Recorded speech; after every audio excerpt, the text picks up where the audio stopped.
말씀 선포하겠습니다.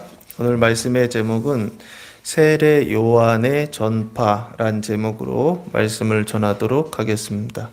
오늘은 강림절 2주 유괴구원 사르크스 의와 생명에 관한 말씀입니다. 세례 요한의 전파란 말씀을 통해 주의 오실 길을 어떻게 준비해야 하는지를 가르쳐 주셨습니다.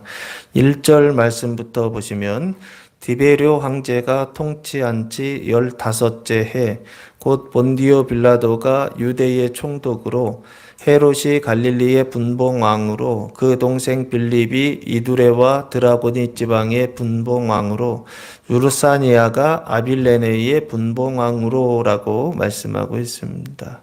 여기 보시면 해가 나오는데 언제냐면 디베rio 황제가 통치한 지 15해라고 되어 있습니다. 이 디베료라고 하는 것은 티베리우스라고 하는 로마의 황제입니다. 그래서 디베료 황제가, 로마의 황제가 통치하다라고 하는 것은 헤게모니아라고 하는 단어인데 뜻은 통치, 지배하다라고 하는 뜻입니다. 그래서 로마 황제가 이스라엘을 통치하고 지배하고 있었던 지 지금 15년, 통치한 지 15째 해, 15년이 되었다라고 말씀하고 있습니다. 그때 곧 본디오 빌라도가 유대의 총독으로 있었고, 여기 본디오 빌라도는 누구입니까? 로마인입니다. 로마인인데 황제가 임명하여 유다의 총독으로 임명된 사람, 이 사람이 바로 본디오 빌라도입니다. 이 총독이라고 하는 것은 식민지에서 정치, 종교, 군사의 모든 통치권을 가진 행정관리다라고 보시면 됩니다. 그러니까 황제는 따로 있고 황제를 대신해서 다스리는 자라고 그렇게 보시면 됩니다. 요즘 개념으로 하면 총리 정도 되겠죠? 여기에서는 총독이다라고 그렇게 되어 있습니다. 그래서 우리나라도 일제라고 하는 일본 제국주의의 식민지 통치를 받을 때 이 총독을 세우지 않았습니까? 일제에서. 그 총독을 세워서 우리나라를 통치했는데 똑같이 로마도 그 당시에 본디오 빌라도라고 하는 사람을 총독으로 세워서 이스라엘을 다스리게 했다라고 하는 것입니다. 그래서 이 본디오 빌라도가 이스라엘 전체를 다스리는 그런 행정 관료이고, 그리고 그 뒤에 보시면 왕들이 나오는데 헤롯이 갈릴리의 분봉왕으로, 여기 분봉왕이라고 하는 단어가 나오죠. 이 분봉왕은 테트라르 케오라고 하는 단어를 사용했는데 영토의 4분의 1의 영주가 되다라고 하는 뜻입니다. 그러니까 분봉왕이라고 할 때 왕 하면은 그 나라의 마지막 결정권자다라고 그렇게 생각하지 않나요? 그런데 여기에서의 왕이라고 하는 개념은 마지막 결정권자라고 하는 개념보다는 세금 징수원이라고 하는 그런 뜻이 더 맞습니다. 그러니까 명분은 왕이지만 실제 하는 일은 뭐냐면 세금을 걷어서 로마에 바치는 이런 일들을 했던 사람들, 그 사람이 바로 이 분봉왕이라고 보시면 좋을 것 같습니다. 특별히 지금 보시면 헤롯이라고 하는 이름이 나오는데 이게 정확히 얘기하면 헤롯 대왕의 아들 헤롯 안티파스를 말하는 것입니다. 그 헤롯 대왕이 이스라엘을 다스렸는데 그 헤롯 대왕의 사후 죽은 이후에 나라를 3개로 나누어져요. 그러니까 자녀들, 3명의 자녀들에게 나누어지고, 그리고 나서 지금 4분의 1이라고 했잖아요. 마지막에 루사니아가 아빌레이의 분봉왕으로 돼 있는데 이 루사니아가 헤롯의 직계인가라고 봤을 때 그렇지는 않은 것 같아요. 그래서 여기 보시면 헤롯이라고 하는 이 사람은 헤롯 대왕의 아들 안티파스를 얘기하고, 그 헤롯 대왕은 어떤 사람이냐라고 했을 때 예수님 태어나셨을 때 예수님을 죽이려고 했던 사람 있죠. 이 사람도 헤롯이에요. 그러니까 이름이 똑같아요. 헤롯 대왕이나 헤롯의 아들들이나 헤롯이라고 하는 이름을 그냥 쓰는데, 있는데 여기는 안티파스라고 하는 왕입니다. 왜냐하면 갈릴리의 분봉왕으로 되어 있다라고 되어 있어요. 그래서 갈릴리 지역을 분할 통치했던 왕이 누구냐면 안티파스, 안디바라고 성경은 번역해 놨어요. 역사적으로는 안티파스라고 하는 왕입니다. 그런데 이 헤롯 대왕의 출신이 뭐냐면 이스라엘이라고 하는 출생 성분을 가지고 있지가 않아요. 이드메 출신이라고 하는 이방인입니다. 이방인이 이스라엘의 왕이 됐다는 거예요. 어떻게 됐을까요? 로마에 돈을 바쳐서 이스라엘의 왕이 된 사람, 이 사람이 바로 헤롯 대왕입니다. 그러니까 정치적으로 이스라엘의 왕이 될 수 있는 명분이 있나요? 없나요? 이 사람은 없어요. 왕이 될 수 있는 명분이 없음에도 불구하고 이 돈을 써서, 이 뇌물을 써서 이스라엘의 왕이 된 사람, 이게 바로 헤롯 대왕이었어요. 그러니까 헤롯 대왕도 정치적인 명분이 없고, 그리고 헤롯 대왕이 죽은 이후에 그 아들들이 그 나라를 분할 통치했는데 그때에도 명분이 있을까요? 없을까요? 명분이 없어요. 그러니까 정치적으로 보면 헤롯 대왕 때보다도 더 분열되고 나누어져 있는 어떤 그런 모습을 볼 수 있다. 정치적으로도, 그리고 이 사람들이 세금을 걷는 일을 한다 그랬잖아요. 그러니까 경제적으로도 어떤 상태에 있느냐라고 했을 때 아주 힘든, 고된 그런 상태에 있다라고 볼 수 있지 않을까 싶어요. 그래서 헤롯이 안티파스가 갈릴리의 분봉왕, 그러니까 지금 북쪽이죠. 이스라엘의 북쪽 갈릴리를 통치하고 있었던 사람이 헤롯 안티파스고, 그리고 두 번째 그 동생 빌립이, 이것도 헤롯 빌립입니다. 빌립이 이두레와 드라고니 지방의 분봉왕으로 통치하고 있었다는 거예요. 이두레라고 하는 것은 어디냐면 갈릴리 북쪽이라고 보시면 됩니다. 북쪽이고, 그리고 그 북쪽 끝으로 가면 헬몬산이라고 하는 만년설이 있는 산이 있는데 그게 경계가 돼요. 항상 보면 그 헬몬산 남쪽이죠. 헬몬산으로 봤을 땐 남쪽, 갈릴리 바다로 봤을 때는 북쪽에 있었던 이 이두레와 그리고 동쪽에 있었던 드라고니 지방의 분봉왕으로 다스렸다. 그러니까 갈릴리 지역은 헤롯 안티파스가 다스리고 그 위에 북쪽은 동생 빌립이 다스리고 루사니아가 아빌레네의 분봉왕으로 다스리고 있었다는 것입니다. 이 루사니아는 뜻이 슬픔은 끝났다라고 하는 뜻을 가지고 있는데 아빌레네의 분봉왕으로 다스렸다는 것입니다. 이 아빌레네는 어디냐면 헬몬산 북동쪽에 있는 왕국이다라고 되어 있어요. 그러니까 더 북쪽이죠.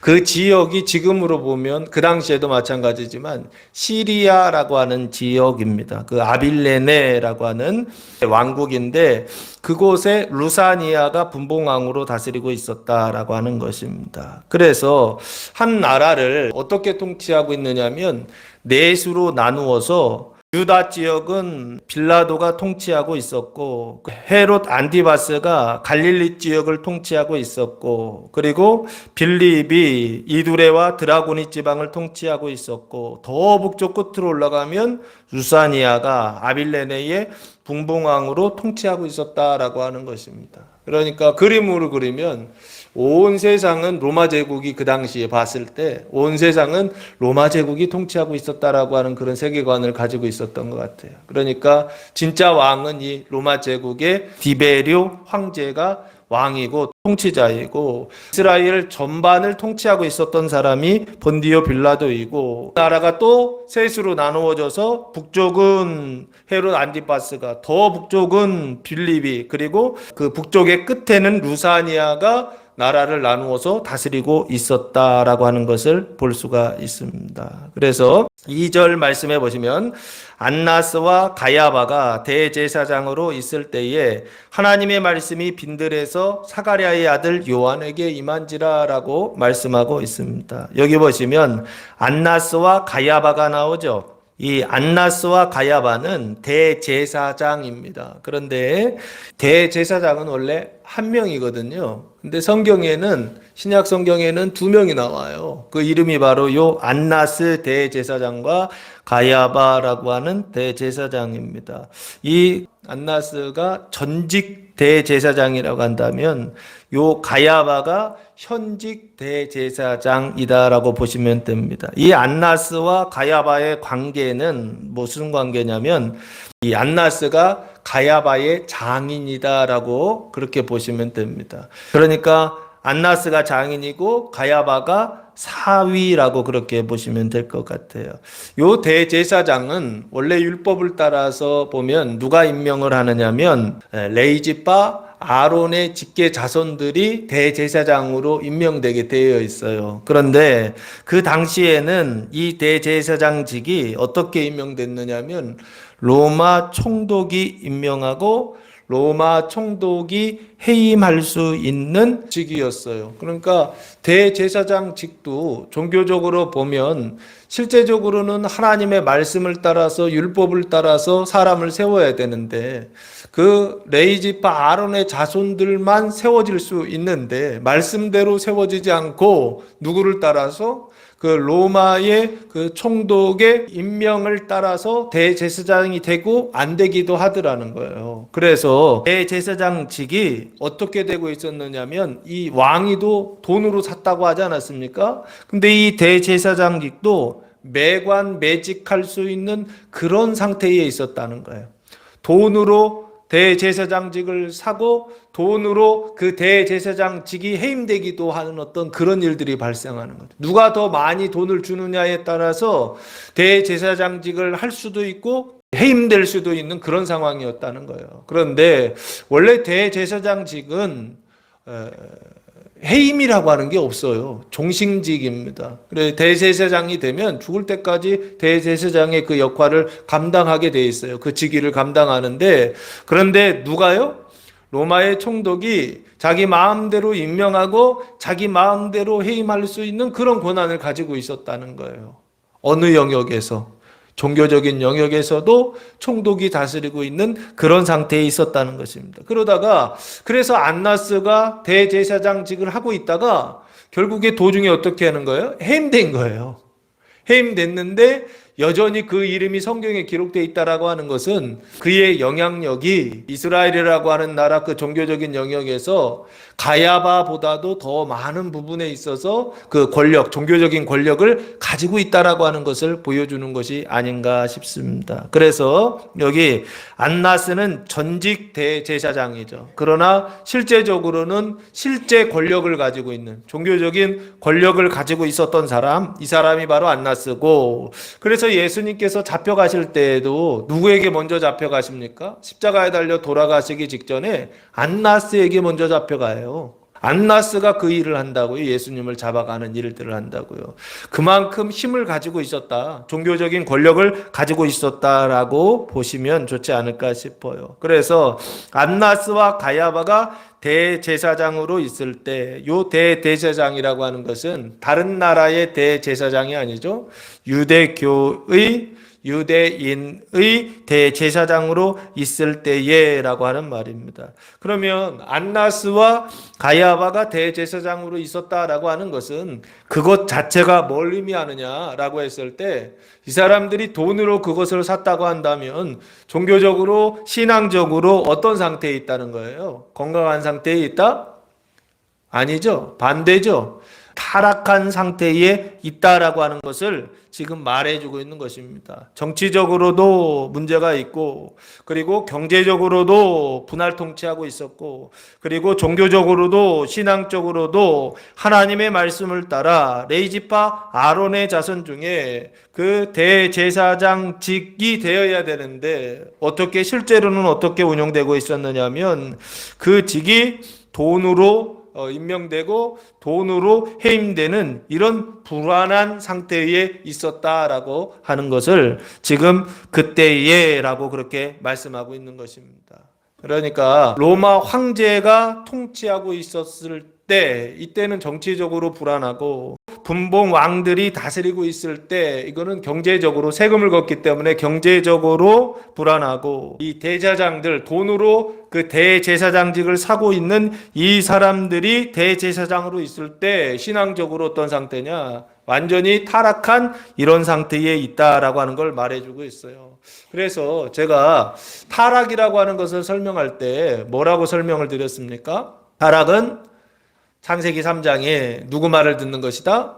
뱀의 말을 듣는 것이다 라고 그렇게 말씀드리지 않았어요? 뱀의 말을 듣는 것이 타락이고, 그래서 지금 종교적으로도 누구의 말을 듣고 있다? 뱀의 말을 듣고 있고, 경제적으로도 누구의 말을 듣고 있다? 뱀의 말을 듣고 있고, 정치적으로도 뱀의 말을 듣고 있는 그런 온전한 타락의 상태에 있을 때에, 그때에 뭐가 임하냐면 하나님의 말씀이 빈들에서 사가랴의 아들 요한에게 임했다라고 그렇게 말씀하고 있어요. 여기 하나님의 말씀이라고 하는 단어가 후레마라고 하는 단어를 사용했습니다. 이 로고스는 선포된 하나님의 말씀, 기록된 하나님의 말씀이라고 한다면, 이 흐레마는 말, 논제 뭐 이런 뜻이 있는데 살아있는 하나님의 말씀이다라고 그렇게 보시면, 지금 나에게 말씀하시는 살아있는 하나님의 말씀이다라고 보시면 좋을 것 같고요. 이 말씀이 빈들에서 장소가 나오죠. 빈들이라고 하는 것은 에레모스라고 하는 단어를 사용했는데, 뜻은 고독한, 황량한, 외로운 광야라고 하는 뜻입니다. 그 빈들에서, 그 광야에서 누구에게 임하냐면 사가랴의 아들 요한에게 임했다라고 말씀하고 있어요. 이 사가랴라고 하는 말은 자카리아스라고 하는 말인데, 그 단어인데 여호와께서 기억하셨다라고 하는 뜻을 가지고 있어요. 그래서 사가랴는 누구입니까? 요한의 아버지인데, 이 사가랴는 누가복음 1장 5절 말씀에 한번 보시면, 누가복음 1장 5절 말씀에 보시면, 유대 왕 헤롯 때에 아비야 반열에 제사장 한 사람이 있었으니 이름은 사가랴요, 그의 아내는 아론의 자손이니 이름은 엘리사벳이라 라고 말씀하고 있죠. 그래서 지금 보시면 사가랴가 나오죠. 요 사가랴는 누구입니까? 제사장이죠. 근데 어디 반열의 제사장입니까? 아비야 반열의 제사장이다 라고 그렇게 돼 있죠. 그리고 그 엄마, 지금 엘리사벳도 누구의 자손이다? 아론의 자손이다 라고 그렇게 말씀하고 있죠. 그러니까 아버지 사가랴도 아론의 자손이고, 그리고 지금 엄마 엘리사벳도 아론의 자손이죠. 그러니까 정통 레이지파 아론의 자손, 제사장 집안에서 태어난 사람, 그 사람이 바로 누구냐면 세례 요한이다라고 하는 것을 말씀하고 있습니다. 이 요한이라고 하는 말의 뜻은 여호와께서 총애하심, 사랑하심이라고 하는 뜻인데, 이 요한에게 뭐가 임했느냐면 하나님의 말씀이 임했다라고 성경은 말씀하고 있어요. 이 임하다라고 하는 단어가 기노마이라고 하는 단어를 사용했는데, 보통 임하다, 오다, 가다, 영어로는 컴이라고 되어 있는데, 근데 여기 헬라어 원어에는 기노마이라고 하는 단어를 사용했어요. 근데 이 기노마이라고 하는 단어가 보통은 언제 쓰여지는 단어냐면 아기를 낳다, 뭐 사람이 뭐가 되다, 이런 뜻을 가지고 있거든요. 너무 많은 뜻을 가지고 있는데 그 중에서 찾아보니까 떨어지다라고 하는 그런 뜻이 있어요. 하나님의 말씀이 떨어지다. 그래서 그것을 임하다라고 그렇게 번역을 해놨더라고요. 요 임하다라고 하는 번역이 좀 애매한 부분이 있어요. 왜 그러냐면 공동 번역에서는 하나님의 말씀을 들었다라고 그렇게 되었더라고요. 그러니까 이 번역이 기노마이라고 하는 단어를 어떻게 번역해야 되나라고 했을 때, 개역 개정에서는 하나님의 말씀이 와서 그 말씀을 들은 어떤 이런 상태를 여기 지금 임하였다라고 그냥 그렇게 번역을 해놨더라고요. 근데 실제로는 기노마이라고 하는 말씀이 되다, 말씀이 떨어지다. 그래서 말씀이 그 안에 있는 상태이죠. 세례 요한 안에 하나님의 말씀이 없었는데 세례 요한 안에 뭐가 시작됐느냐면 하나님의 말씀이 시작되었다라고 하는 거예요. 그래서 그것을 기노마이라고 하는 단어를 사용하고 있습니다. 근데 재미있는 것은 뭐냐면 빈들에 있었던 세례 요한에게 하나님의 말씀이 임했다는 거예요.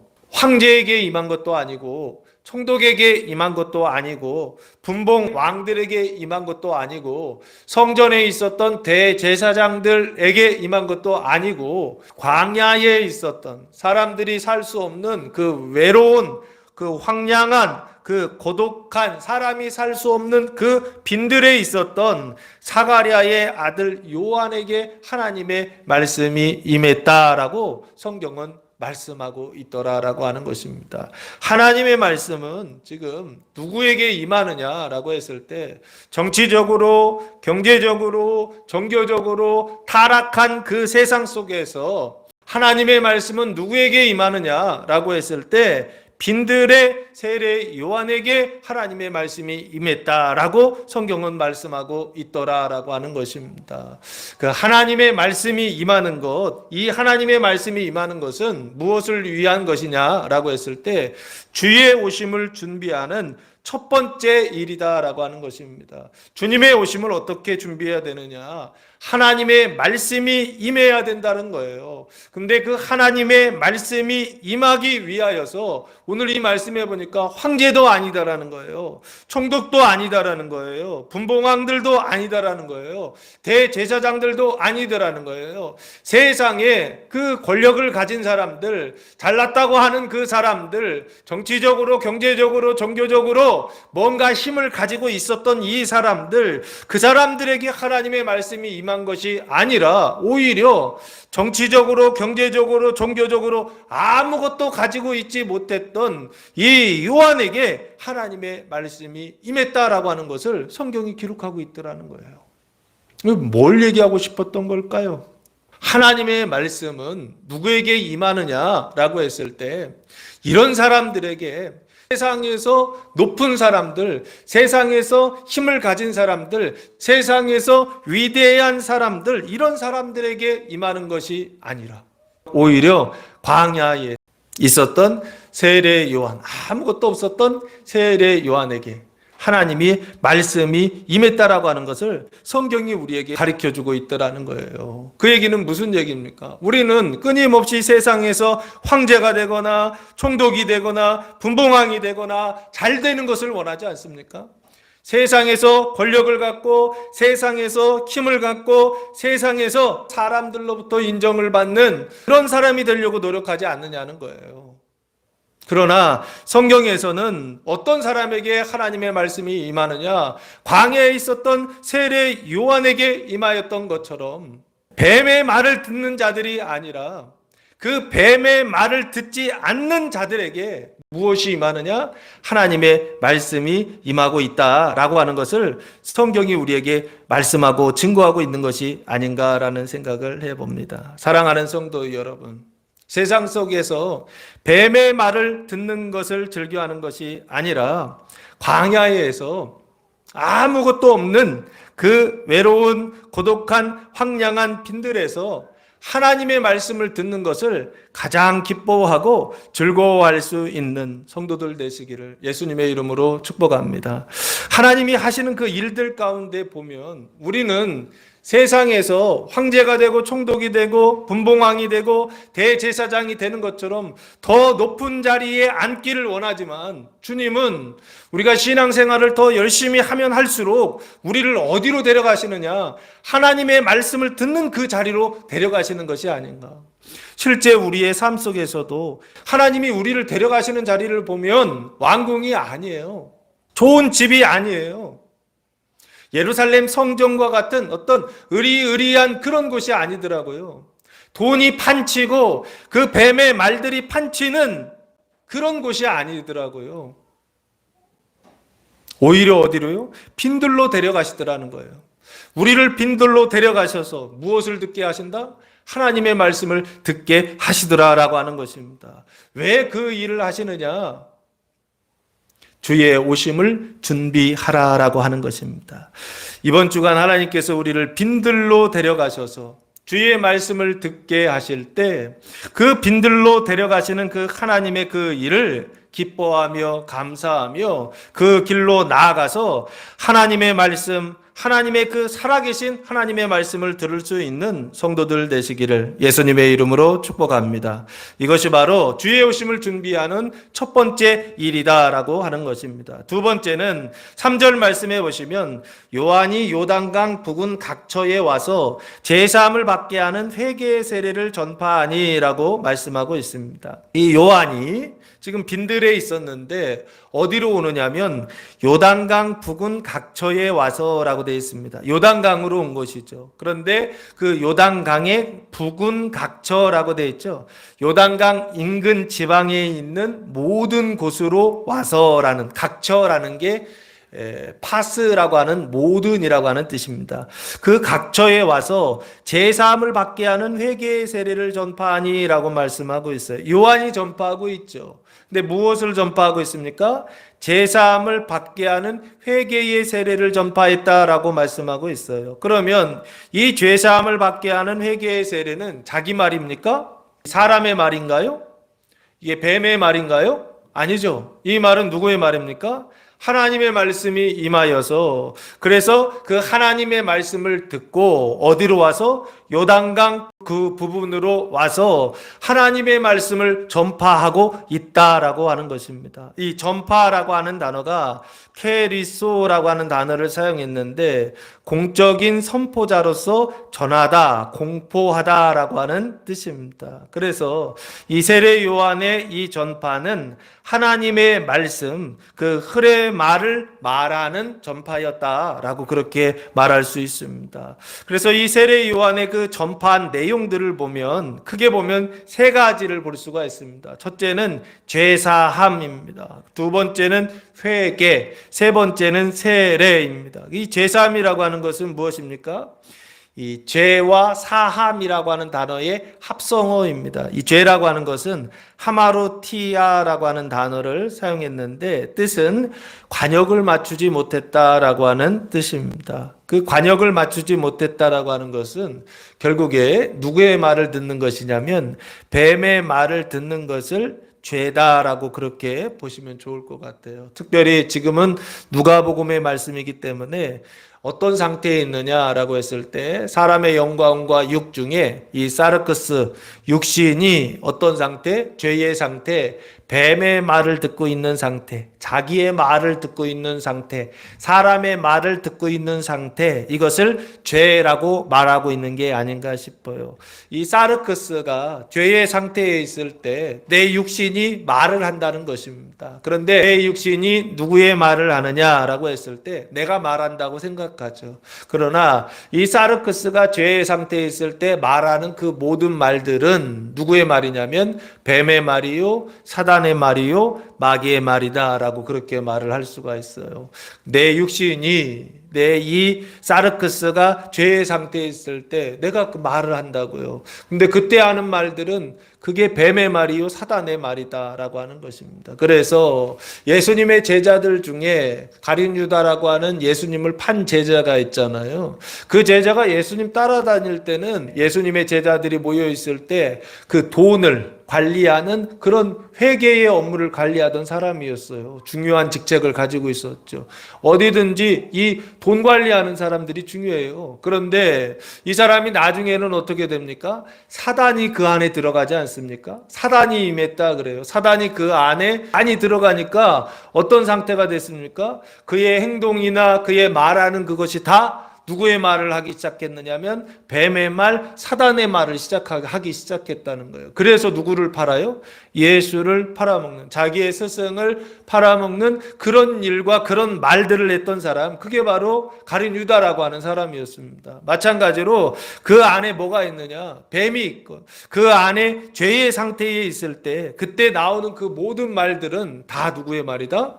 예, 뱀의 말이요 사단의 말이다. 내가 말하지만 실제로는 사단의 말이다라고 그렇게 말할 수가 있어. 그러면 반대로 있을 수가 있겠죠. 죄의 반대, 그건 뭘까요? 육신의 의의 상태다라고 그렇게 말씀을 드릴 수가 있어요. 육신이 의의 상태에 있는 것이요. 이걸 뭐라고 말합니까? 사르크스 의다라고 그렇게 말할 수가 있습니다. 이 사르크스 의의 상태일 때는 누구의 말을 듣는 것입니까? 이제는 더 이상 뱀의 말을 듣는 게 아니에요. 사람의 말을 듣는 게 아니에요. 누구의 말을 듣는 것이다? 하나님의 말씀을 듣는 상태를 말하는 것입니다. 그래서 사르크스 죄는 뱀의 말을 듣는 것이고, 사르크스 의는 누구의 말씀을 듣는 거냐면 하나님의 말씀을 듣는 상태에, 그래서 그 하나님의 말씀을 듣고 하나님의 말씀을 듣기 때문에 이 안에 의가 있기 때문에 말하거나 행동하면 당연히 뭐가 나가요? 하나님의 말씀이 나가고, 그리고 하나님의 말씀을 행동하게 되는 것이죠. 이걸 뭐라고 그런다? 믿음이다라고 말씀을 드렸습니다. 뱀의 말을 듣는 건 타락이고 하나님의 말씀을 듣는 건 믿음이다라고 그랬죠. 그러면 하나님의 말씀을 듣고 믿으면 우리의 삶이 뭐가 됩니까? 낙원이 되고 천국이 되지만, 반대로 뱀의 말을 듣고 타락하면 우리의 삶이 뭐가 된다고요? 지옥이 된다. 우리 육신이 지옥이 되는 것이죠. 그래서 이 죄사함을 받게 하는 할 때 이 죄사함이라고 하는 것은 죄의 상태에 있었어요. 그런데 그 죄의 상태에서 사함, 이 사함이라고 하는 단어가 아페니스라고 하는 단어를 사용했는데 뜻은 자유, 용서, 구원, 탕감이라고 하는 뜻입니다. 그러니까 구원을 받는 것이죠. 용서함을 받는 거예요. 그러니까 죄가 씻어지는 걸 얘기하는 것입니다. 우리 안에 뱀이 말했을 때 그 말을 씻어내는 것이죠. 그 말을 용서해 주는 거예요. 구원해 주는 것이고 탕감해 주는 것입니다. 그래서 더 이상 뱀의 말을 듣지 않아도 되는 어떤 이런 상태예요. 이것을 죄 사함이라고 말하는 것이 아닌가. 그러면 죄의 상태에 있을 때는 사르크스 죄의 상태요, 뱀의 상태인데, 그것이 사함을 받으면, 죄 사함을 받으면 어떤 상태가 되나요? 그것이 없어진 상태가 되겠죠. 사르크스의 그 육신 속에 죄가 없는 상태, 뱀의 말이 없는 상태, 요 상태를 죄사함이라고 그럽니다. 그 상태에서 그 마음이, 그 육신이 깨끗하게 되면 그 안에 뭐가 시작되냐면 하나님의 말씀이 시작되죠. 그걸 뭐라고 얘기하냐면 사르크스 의의 상태다라고 그렇게 말할 수가 있어요. 그러면 처음에는 죄의 상태였다가 이게 계속 씻어져 가지고 어떻게 돼요? 죄가 없는 상태가 되겠죠. 그 없는 상태가 된 다음에 뭐가 되느냐면 하나님의 말씀을 듣는 상태, 사르크스 의의 상태가 된다라고 그렇게 보시면 좋을 것 같아요. 죄사함을 받게 하는 회개의 세례를 전파하니라고 그렇게 말씀하고 있어요. 그러니까 이 죄사함은 의의 단계까지 가는 건 아니에요. 죄가 없어지는 단계이죠. 그 죄의 쓴뿌리를 뽑아내는 단계까지, 요 단계까지를 죄사함이다라고 그렇게 보시면 좋지 않을까 싶어요. 그 죄사함을 받게 하는 회개의 세례를 전파했다라고 말씀하고 있어요. 회개라고 하는 것은 무엇입니까? 메타노이아라고 하는 단어를 사용했는데 뜻은 반전시킴이라고 하는 뜻입니다. 그래서 반전시킨다는 거예요. 이전하고 다르게 생각하게 한다는 것이죠. 그래서 이 회개라고 하는 단어가 보통 생각을 다르게 하고 말을 다르게 하고 행동을 다르게 한다라고 그렇게 보시면 좋을 것 같아요. 그래서 회개의 세례를 전파하니, 그러면 이전에는 어떤 상태였어요? 죄의 상태에 있죠. 그러면 그 죄의 상태에서 반전시키는 거예요. 더 이상 죄의 상태를 듣지 않게 하는 거예요. 뱀의 말을 듣지 않게 하는 거, 이걸 회개라고 보시면 좋을 것 같아요.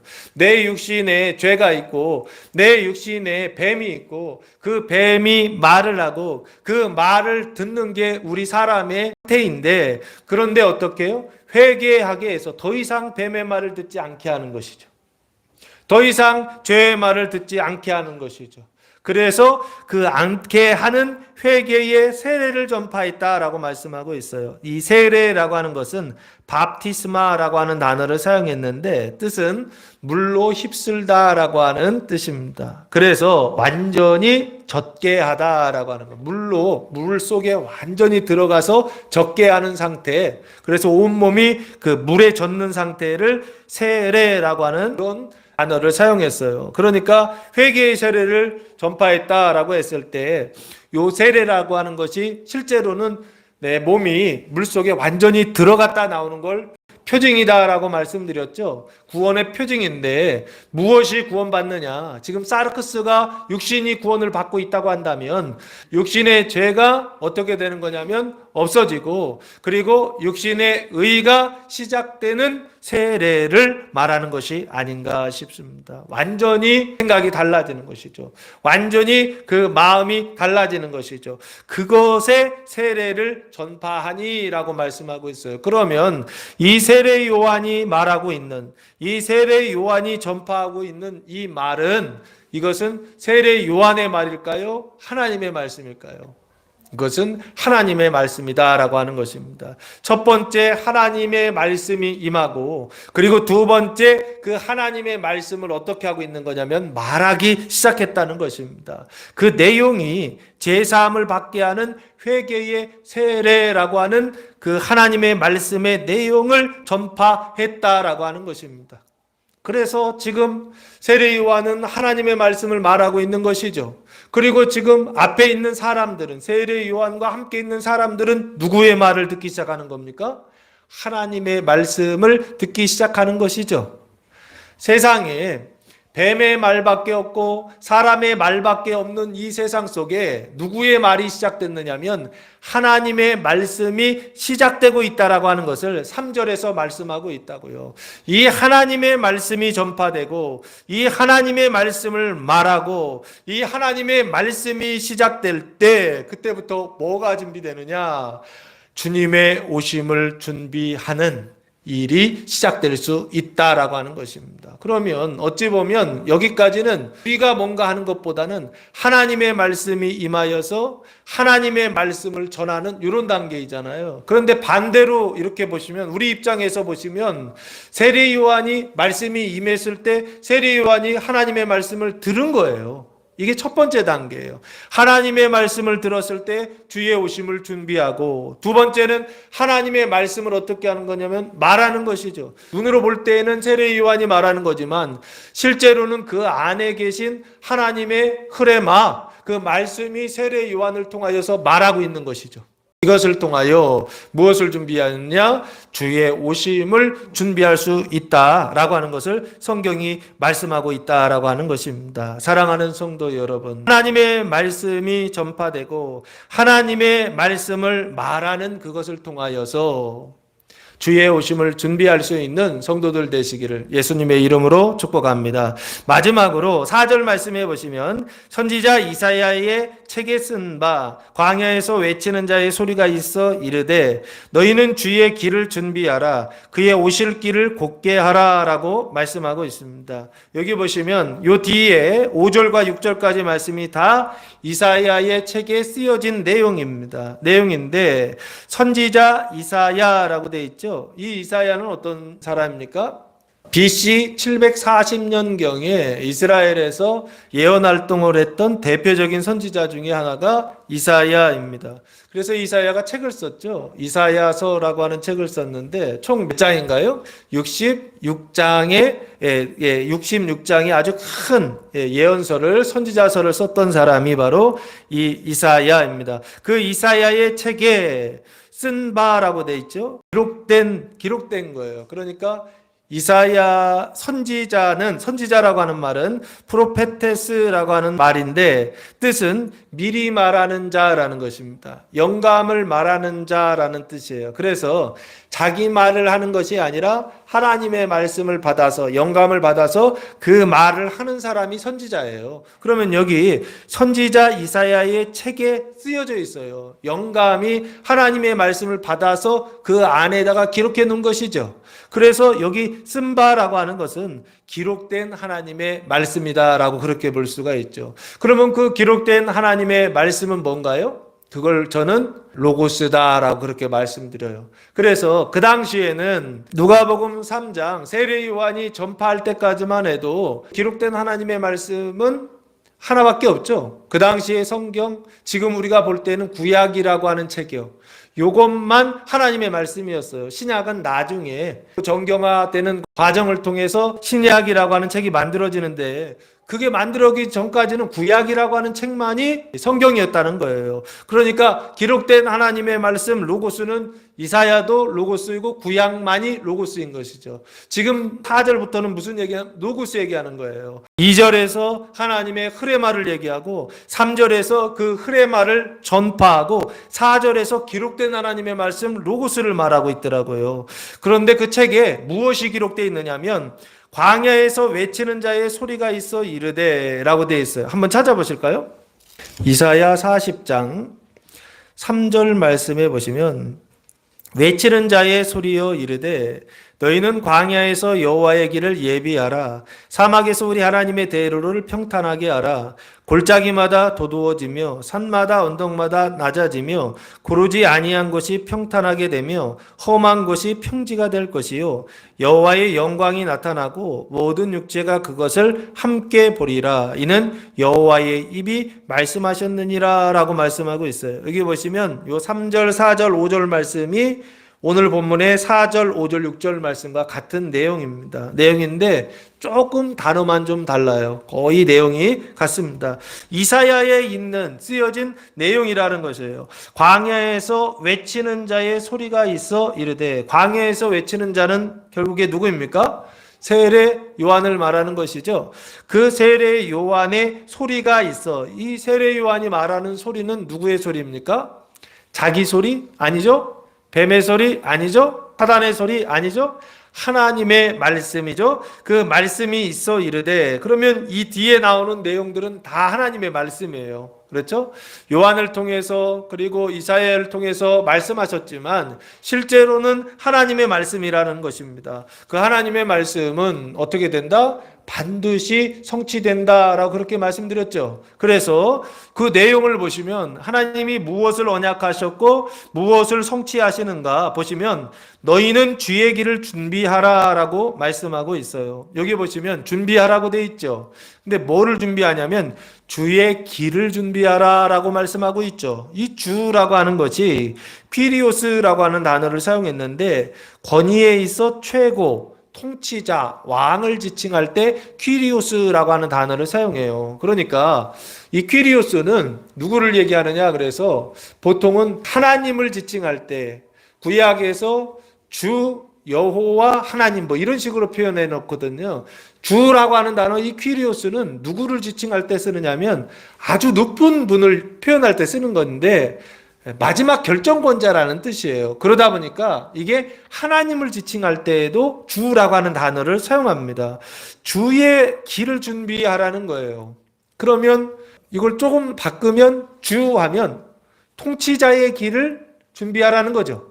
왕의 길을 준비하라는 것이죠. 지금 그 얘기를 하고 있는 거예요. 정치적으로 보면은 왕이 있는데 다른 왕의 길을 준비하라는 거죠. 그 얘기는 무슨 얘기예요? 디베르라고 하는 황제가 있는데 다른 왕이 온다는 거예요. 그래서 그 왕의 오심을 준비하라는 거예요. 이걸 지금 세례 요한이 이야기했고 또한 이사야도 똑같이 이야기했다는 거예요. 그러면 이게 무슨 얘기인가요? 나라가 있는데 그 나라 말고 다른 나라가 온다는 거예요. 나라의 왕이 있는데 그 나라 말고 다른 나라의 왕이 오신다는 거예요. 그분이 예수 그리스도를 얘기하는 것이거든요. 그러니까 이게 정치적으로 보면 반역과 같은 어떤 일이죠. 그리고 종교적으로 보았을 때도, 신앙적으로 보았을 때도 예루살렘이라고 하는 성전, 그 성전에 하나님 종교라고 하는 그 여호와 종교라고 하는 아주 분명한 유대교라고 하는 것이 있는데 지금 세례 요한이나 이사야가 지금 뭘 얘기하느냐면 다른 종교를 지금 이야기하고 있더라는 거예요. 그 뱀의 종교, 그 사람의 종교, 돈으로 사는 그런 종교 말고 진짜 하나님의 종교, 그 신앙을 지금 주의 길을 준비하라라고 그렇게 말씀하고 있더라는 것입니다. 그래서 이 준비하다라고 하는 단어가 헤토이마조라고 하는 단어를 사용했는데 예비하다, 공급하다라고 하는 뜻입니다. 예비하라는 것이죠. 그러면서 주의 길을 준비하라, 만들어라 이렇게 보시면 좋을 것 같아요. 그의 오실 길을 곧게 하라라고 말씀하고 있어요. 곧다라고 하는 단어가 유디스라고 하는 단어인데 굽거나 삐뚤어지지 아니하고 똑바르다라고 하는 뜻입니다. 그 얘기는 이전에는 어떤 상태에 있다라는 거예요. 굽어 있다라는 것이죠. 뭔가 삐뚤어져 있다는 것이죠. 그래서 우리나라 예전에 길이 좀 이렇게 꼬불꼬불 이런 길들이었는데 일제시대에 와가지고 길을 이렇게 만들었잖아요. 그 뭐 신장로라고 그러지 않았나요? 아주 평평하게 곧바르게 만든 어떤 길들을 만들지 않았나요? 그리고 고속도로, 경부고속도로죠.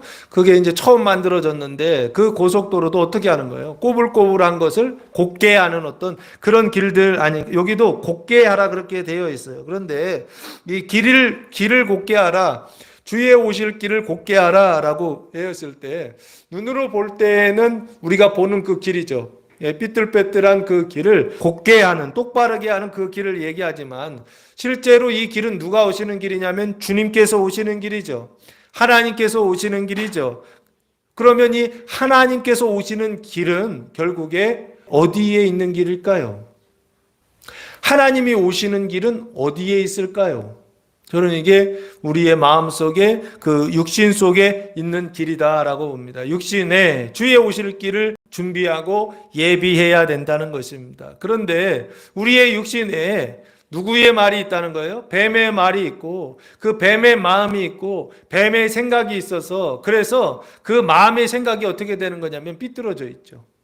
그 마음의 생각이 굳거나 삐뚤어져 있어서 그래서 제대로 보지 못하는 어떤 이런 상태, 이것이 우리 사람의 마음이라고 한다면 그곳에 주님이 오신다는 거예요. 삐뚤어진 마음 속에 주님이 오신다는 거예요. 삐뚤어진 생각 속에 주님이 오신다는 거예요. 삐뚤어졌다라고 하는 건 어찌 보면은 곧지 않은 거니까 왜곡되어 있는 것이죠. 잘못된 생각이죠. 그 잘못된 생각이나 잘못된 그 마음의 상태 속에 있는 그곳에 길을 만들어서 주위에 오실 길을 곧게 하라라고 그렇게 말씀하고 있어요. 그러면서 네 가지를 말하고 있는데 5절 말씀해 보시면 모든 골짜기가 메워지고 골짜기가 메워진다라고 되어 있죠. 그리고 두 번째는 모든 산과 작은 산이 낮아진다라고 말씀하고 있고 굽은 것이 곧아지고 삐뚤어진 것이 곧아지고 똑바르게 되고 험한 길이 평탄해질 것이다 하면서 네 가지의 상태를 말하고 있어요. 길의 상태가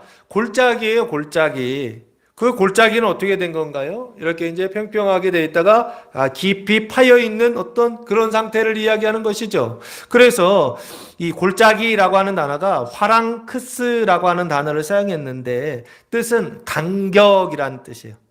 그래서 간격이 있다 보니까 양편에 간격이 있다 보니까 그것을 좁은 골짜기라고 그렇게 부르더라고요. 그러니까 그 간격이 있는 어떤 골짜기가 있는 모든 골짜기가 메워진다는 거예요.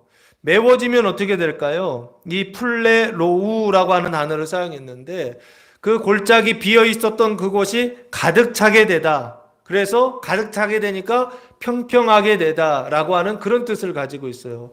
그러니까 골짜기가 있었는데 골짜기에 뭐를 채운 것이죠. 뭐 흙을 채워서 그래서 어떻게 되는 것이냐면 가득하게 되어서 평평하게 되는 어떤 이런 상태를 지금 말하고 있다고요.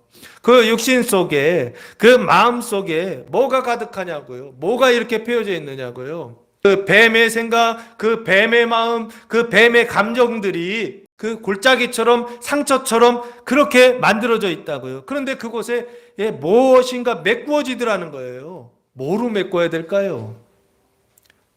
이 뱀의 말 때문에 감정들이 생긴 거거든요. 나쁜 감정들이.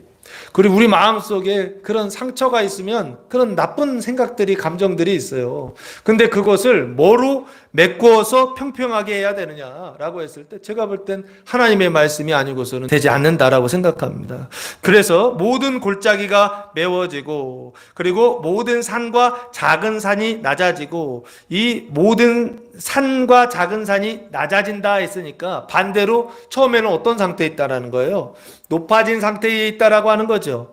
이 모든 산이라고 하는 게 오루스라고 하는 단어를 사용했고 뜻은 높은 곳이라고 하는 뜻입니다. 그래서 높은 산이라고 번역을 해놨, 모든 산인데 높은 산이죠. 그리고 작은 산이라고 하는 단어가 부노스라고 하는 단어를 사용했는데 동산 언덕이라고 하는 뜻입니다. 그러니까 산은 산이죠. 그런데 동산과 같이 완만한 산을 이야기하는 것 같아요. 그래서 모든 산과 작은 산이 낮아지고 높아졌던 산이 낮아진다라고 되어 있어요. 이 낮아진다라고 하는 단어가 타페이노오라고 하는 단어를 사용했는데 내리누르다, 낮추다, 아래로 이끌다라고 하는 거예요. 어쩌면 스스로 그렇게 하는 걸 수도 있겠지만 이거는 내리누르는 거니까 다른 사람이 내리눌러서 낮추는 것이죠. 그래서 높은 산이, 보통 이 높은 산은 무엇을 얘기합니까? 우리의 마음을 얘기한다고 한다면 우리의 마음이 높아져 있어요. 내가 다른 사람보다 높지라고 하는 그런 의식을 가지고 살아가요. 그래야 된다라고 하는, 높아지려고 하는 그런 생각을 가지고 살아가요. 이걸 뭐라 그럽니까? 교만이라고 하지 않습니까? 교만하다. 그리고 자만하다라고 보통 그렇게 말했는데, 자기를 높이는 그런 마음의 상태, 우리 육신에 자기를 높이려고 하는 그런 마음이 있다라고 하는 것입니다. 모든 산과 작은 산이 낮아지고, 그리고 굽은 것이 이 고다지고라고 말씀하고 있어요. 이 굽다라고 하는 것이 아까 말했던 그의 오실 길을 곧게 하라고 하는 것과 똑같은 것입니다. 그러니까 꾸불꾸불 되어 있는 것이죠. 길이 굽은 것이 고다지고, 휘어진, 심술궂은, 완고한, 이런 것이 고다지고, 그리고 마지막으로 험한 길이 평탄하여질 것이다 라고 말씀하고 있습니다. 이 험한 길이 평탄하다라고 되어 있죠. 험하다라고 하는 것은 투라키스라고 하는 단어를 사용했는데 뜻은 고르지 못한이라고 하는, 그래서 돌이 많은, 바위가 많은 길을 말하는 것입니다. 그러니까 길 위에 그러니까 뭐가 있는 거예요? 장애물들이 많이 있는 것이죠. 돌도 있고 뭐 바위도 있고, 그래서 다니기가 힘든 어떤 그런 길을 험한 길이다라고 그렇게 말하고 있어요. 그것이 평탄하여진다라고 했어요. 그러면 그 길 위에 돌이 어떻게 되는 거예요? 그 돌을 완전히 없애는 것이죠. 없애서 평탄하게 만드는, 이 평탄하다라고 하는 단어가 레이오스라고 하는 단어를 사용했는데 뜻은 부드러운이라고 하는, 땅이 부드럽게 되고 길이 부드럽게 되고 평탄하게 되는, 그래서 고르게 되는 그것을 말하고 있습니다. 그래서 여기 지금 이 번역을 이렇게 되어 있어요. 너희는 주의 길을 준비하라. 그의 오실 길을 곧게 하라. 모든 골짜기가 메워지고 모든 산과 작은 산이 낮아지고 굽은 것이 곧아지고 험한 길이 평탄하여질 것이요 라고 이렇게 번역해 놨는데, 공동 번역에서, 다른 번역에서 보니까 요걸 이렇게 번역해 놨더라고요. 평탄하게 되는 날이라고 그렇게 번역해 놨더라고요. 그날에 뭐를 보느냐면 6절 모든 육체가 하나님의 구원하심을 보리라 함과 같으니라 라고 말씀하고 있어요. 이 모든 육체라고 하는 단어가 사르크스라고 하는 단어를 사용했어요. 육체, 사람, 동물의 고기 뭐 이런 뜻을 가지고 있고, 눈에 보이지 않는 것은 인간성이라고 하는 뜻을 가지고 있어요. 인간성을 보통은 심플 네이처라고 그래서 죄성이라고 그럽니다. 사람이 가지고 있는 인간성을 죄성이라고 그래요. 죄성을 가지고 있다 그래요. 우리가 실제로 삶 속에서 경험하는 것들도 우리 안에 죄가 있다라고 하는 것들을 경험하지 않습니까? 여기 모든 육체라고 하는 것이 죄성을 이야기하고 있어요. 그 모든 육체가 왜 이걸 죄성이라고 지금 제가 표현하느냐면, 아직 예수님이 십자가에 달려 돌아가시지 않았기 때문에 그래요. 육신의 죄성을, 사르크스의 죄성을 가지고 있다라는 거예요. 죄의 본성을 가지고 있다라는 거예요. 그런데 모든 육체가 뭐를 봐요? 하나님의 구원하심을 보리라 그랬어요. 그러면 그 하나님의 구원은 뭐냐고요? 그 죄성에서의 구원이죠. 그 죄로부터의 구원이죠. 그 뱀의 말로부터의 구원이죠. 그 사람의 말, 자기의 말로부터의 구원이죠. 그 지난주부터 우리 교회 안에 사람의 말들이, 그리고 이 뱀의 말들이, 육신의 말들이 막 나오고 있더라고요. 근데 한두 명이 그런 게 아니라 교회가 집단적으로 다 그러고 계시더라고요. 재미있었어요. 그래서 저는 그리고 그것 때문에 화가 나거나 짜증나는 게 아니라 기뻤어요. 이유는 다른 데 있는 것이 아니라 사람의 말들이 나타나고 있을 때, 그 뱀의 말들이 나타나고 있을 때, 그게 막 이렇게 드러날 때 주님이 하실 일들을 생각하니까 그런 일들이 교회 안에 발생할 때 오히려 더 좋더라고요. 그 마음속에 이상한 기쁨이 있더라고요. 그 기쁨은 눈에 보이는 현실 때문에 오는 기쁨이 아닙니다. 말씀 때문에 오는 기쁨이죠. 기록된 하나님의 말씀이 성취되고 있다라고 하는 것을 보고 들으면서 오는 기쁨이 있더라고요. 신앙생활이라고 하는 것은 다른 것이 아닙니다. 어떤 신비주의라고 해서 막 현실은 슬픈데 막 마음속에 그냥 기쁨이 막 생겨라고 하는 어떤 이런 것들을 기대하시는 분들이 계세요. 근데 실제로는 현실 속에서도 근심이 되고 걱정이 되고 슬프고 힘들고 어려운데, 그런데 하나님의 말씀이 올라와요. 말씀이 올라와서 어떻게 합니까? 이거 나쁜 것이 아니야. 그것을 통해 하나님의 약속이 성취될 거야 라고 하는 것들이 보여지기 시작할 때, 그때 우리의 현실 속에 있었던 그 모든 사람의 말들이, 뱀의 말들이 오히려 기쁨과 감사로 느껴지더라라고 하는 것입니다. 여기 하나님의 구원함을 보리라라고 말씀하고 있지 않습니까? 그러면 그 하나님의 구원함을 본다라고 하는 것은 그 고쳐지는 과정을 통하여서 구원함을 보는 거예요. 그 고쳐지는 과정이 5절에 있는 4가지예요. 골짜기가 메워지고 높은 산이 낮아지고 굽은 것이 곧아지고 험한 길이 평타여지는 그 일을 통하여서 하나님의 구원하심을 본다는 거예요. 하나님께서 그 일을 하실 때 여러분의 현실 속에서는 그렇게 기쁘지 않을 것입니다.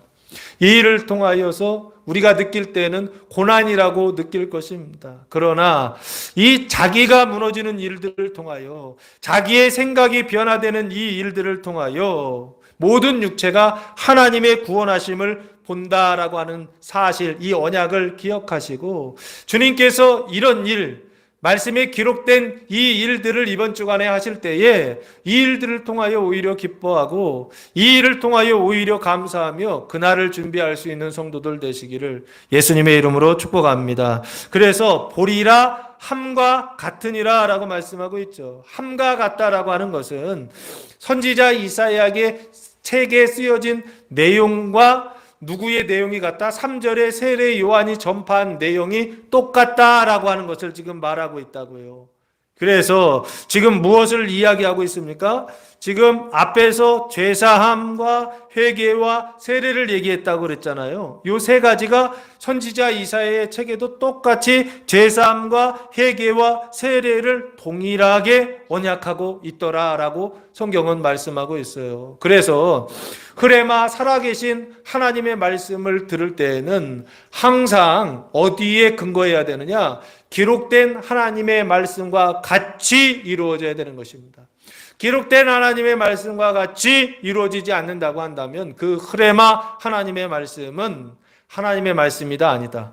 아니다. 다른 하나님이라고 그랬죠. 다른 엘로힘의 말씀이다라고 그랬죠. 그 다른 엘로힘이 누구냐고요. 그게 뱀이요, 사단이요, 마귀다라고 하는 것입니다. 그래서 오늘 본문 말씀에 하나님의 말씀이 임하고 하나님의 말씀을 전파하고 하나님의 말씀과 같이 이루어지는 이 일을 통하여 주의 오심을 준비하고, 주님의 오심은 주의 나라가 임하는 것입니다. 주님의 나라, 새로운 나라를 준비하는 3가지 방법이다라고 성경은 말씀하고 있습니다. 사랑하는 성도 여러분, 이 일을 통하여 주의 오심을 잘 준비하는 한 주간 되시기를 예수님의 이름으로 축원합니다. 기도하겠습니다. 사랑과 은혜가 풍성하신 아버지 하나님, 감사와 찬송과 영광을 올려드립니다. 이번 주간 하나님의 말씀이 임하고 하나님의 말씀을 전파하고 하나님의 말씀대로 이루어지게 하셔서 주의 오심을 잘 준비하는 주의 백성들 되게 하옵소서.